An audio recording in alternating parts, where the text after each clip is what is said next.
2026 के मार्च या अप्रैल में पश्चिम बंगाल का विधानसभा चुनाव होने वाला है। ऐसे में ये खबर निकल के सामने आ रही है कि बीजेपी दूसरे स्टेट की तरह वहां एजेंसियों का इस्तेमाल कर रही है। दरअसल कल की खबर है कि पश्चिम बंगाल की राजधानी कोलकाता में आईपैक के प्रमुख प्रतीक जैन के दफ्तर पे ईडी छापेमारी करती है। इस खबर के आने के बाद ममता बनर्जी खुद चलकर वहां जाती है और उस दफ्तर से सारे डॉक्यूमेंट वगैरह उठाकर लेके चली जाती है।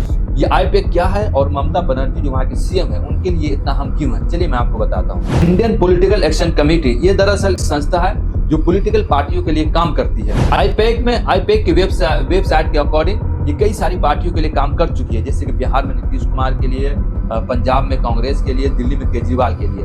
आईपैक के वेबसाइट के अकॉर्डिंग ये भी दावा किया जा रहा है कि अब तक आईपैक ने जिन पार्टियों के लिए काम किया उसमें ज्यादातर पार्टियों को जीत मिली है। ममता बनर्जी ने आईपैक के दफ्तर से जो डॉक्यूमेंट, जो कागज वगैरह खुद लेकर गई है, उसके बारे में ये कहा जा रहा है कि उस कागजात में जितने सारे कागजात थे उसमें ममता बनर्जी के चुनाव की सारी रणनीति थी, योजनाएं थी, उसमें कैंडिडेट का लिस्ट था, जिसको ईडी के द्वारा बीजेपी हड़पना चाह रही थी। लेकिन ममता बनर्जी खुद वहां चलकर जाती है और सारे कागजात को लेकर चली जाती है।